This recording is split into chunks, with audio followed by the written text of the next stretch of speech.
Inducer. I'll unlock some doors so you can make it back through operations.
Travis Folsom, Construction Supervisor for the Exis Labs facility.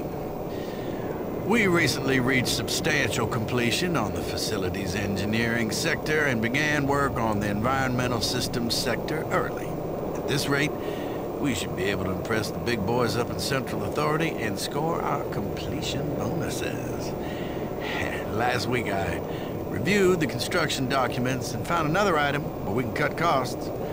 My glass subcontractor mentioned the Moxum pressure seals for the exterior windows can be replaced with much cheaper Mixom seals. I submitted the alternative material selection to the base architect for review. On our Tuesday progress meeting, he argued the Mixom seals aren't up to spec. He complained that those seals are inferior and could cause air leaks or glass blowout. What the hell is he know? Pencil neck draftsman thinks he's designing a fancy hotel. Hey, guess what? I was building shit before he was born. Anyway, I managed to get the Mixom seals ordered. I bypassed the architect and talked directly to corporate. I showed them the savings and that sealed the deal. We'll be installing the exterior windows in environmental in a week and he will never know the difference. I'm so convinced the glass and seals will hold up that I'm gonna take a rocket launcher, test it on those windows and need me. That'll show the stupid architect. Folsom out!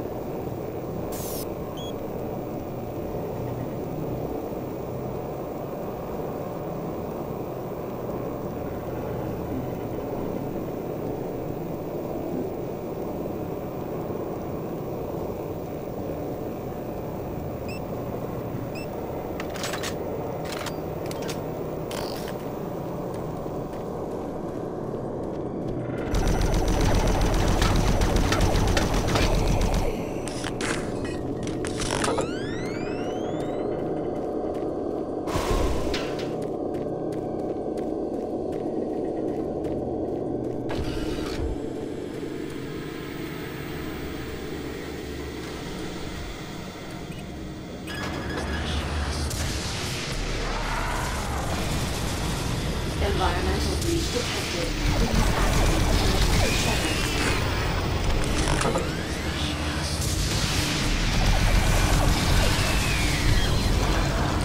Environmental breach detected. Please activate emergency settings. Environmental breach complete.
This is Bernice Tooley, Operations Coordinator stationed in Exis Labs. I would like to file my third formal complaint to Central Authority about the problems with the work environment here in Exis. It has become increasingly difficult to be productive while construction is going on throughout the facility. The construction workers are rude, lack common courtesies, and are overtly sexist. They use our office space as an unauthorized shortcut and track dirt and debris as a result. In addition to their mess, they insist on drilling and hammering during our core staff hours. Some of them have repeatedly made inappropriate comments that clearly fall under sexual harassment. When I approached the construction supervisor to remedy the situation, he told me in no uncertain terms to mind my own business. Actually, his exact words were, "Don't worry your pretty little head about it." We are already on edge with the unexplained events occurring around the facility, and to add this insult to our tight schedule is too much to bear. If I cannot persuade Central Authority to take this complaint seriously, I'd like to remind them of Section 20, Paragraph 9 of UAC's Facility Regulations Code. It clearly states our employee rights, and we do not need this nonsense. I suggest you reprimand the individuals responsible and take adequate measures to ensure it doesn't happen again. Do not make me log additional complaints. Bernice Tooley, signing off. I hope this thing is working.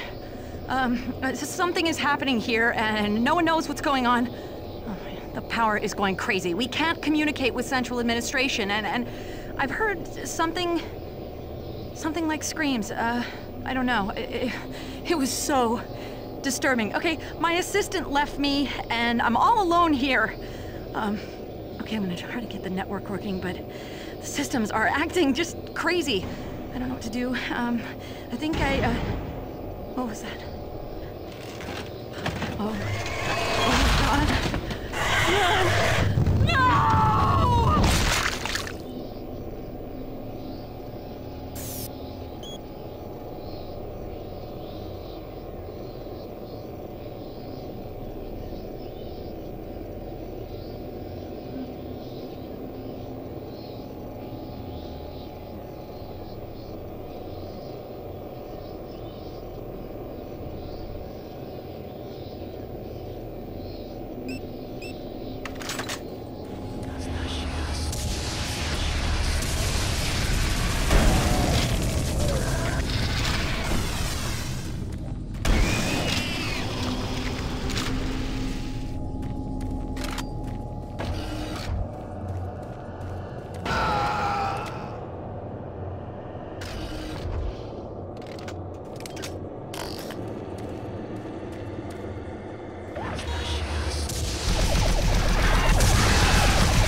Excellent.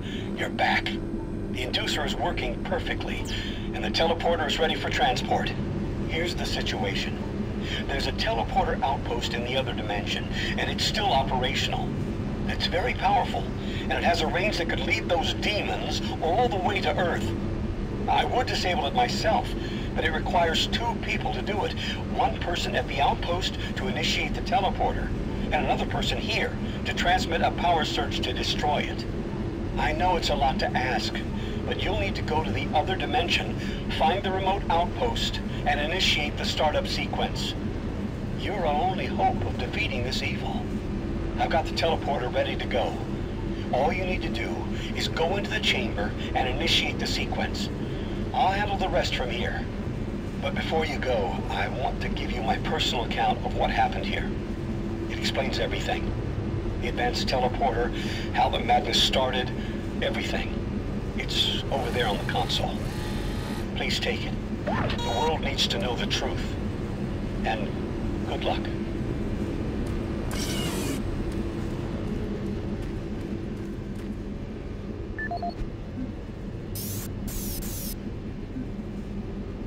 My name is Dr. Richard Myers, and I'm a research specialist stationed in Nexus Labs. I don't know who'll be hearing this, but I wanted to alert someone of the disaster at Mars City. What has been unleashed across this base is an unimaginable evil, and we only have a slight chance of stopping it. The research I participated in was the next step in teleportation. To give context to my research, back in 2115, UAC researchers discovered an ancient Martian civilization. At the Urbis dig site, they found a Martian teleportation device. It was non-functional, and all attempts to start it proved fruitless. It took many years, but the researchers managed to learn enough from the device and other wall carvings to reverse engineer it. The first prototype teleporter, codenamed Project Mercury, was built in Delta Labs and became operational in 2139. This teleporter was only capable of short-distance travel and limited quantities of matter transference. It could only teleport a single test subject, small animals and chimps usually, across a room. Once testing intensified and technical data increased, we were able to fabricate more powerful teleporters. In Delta Labs Sector 3, Project Gemini managed to increase teleportation across greater distances. In addition to the increased range, we found we could begin transporting human-sized subjects. It was during this stage we began to see the effects of opening up these portals to that strange dimension. Our scientific curiosity overruled the obvious warnings, and under Dr. Malcolm Betruger's direction, we continued experimenting. On Project Apollo, the engineers developed a room-sized teleporter in Delta Lab Sector 4. It was capable of teleporting a small-sized team to destinations on this new dimensional plane. The expedition teams began exploring and setting up small research outposts. We could only teleport small equipment with the Delta 4 teleporter, and this condition frustrated Dr. Betruger. Soon after the success of Project Apollo, plans were drawn and work executed on a new facility, Exus Labs. At Exus Labs, the goal was to create a large teleporter, similar in scale to the one at Urbis. It would be powerful enough to transport large equipment, even dropships, and eventually shorten interstellar travel. Betruger was so impatient on seeing results from this research, he had the engineers start work on the teleporter once the facility reached 75% completion. We had expedition teams set up a teleporter outpost in the other dimension to link up with Exus. It was at this time I began investigating the strange stories I heard over at Delta Labs. I managed to hack undetected into Betruger's personal logs, and what I found scared me to the core. Betruger became obsessed with the findings of this new dimension. He started to push experiments regardless of the human cost. His log entries into the occult and how to harness evil powers were truly frightening. The more recent logs detailed how demons, yes, demons, contacted him through his dreams, offering him unimaginable powers. but they demanded he find a way to help them reclaim Earth. It was then I realized that this other dimension was hell itself. By the time I realized his plan, Betruger had started the invasion. Since the Exus teleporter hadn't reached sufficient functionality, I assumed Betruger decided to launch the demon invasion on Mars without it. However, the Hell Outpost teleporter is operationally ready, and it's only a matter of time before Betruger decides to use it. I'm gonna try to reach Chief Engineer Rhodes in the Enpro facility to divert enough power to Exus, and with a little luck, create a big enough power surge to destroy it from here. I can only pray God will forgive me for my part in all this, and help me make things right. Lord, save my soul. Richard Myers, signing off.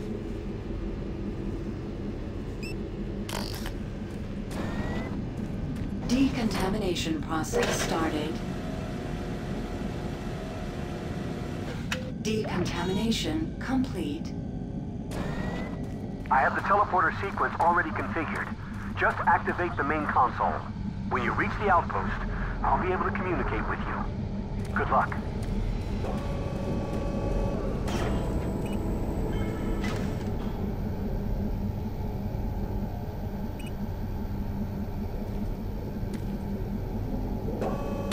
Systems activated. Teleportation will commence in T-minus 3, 2, 1.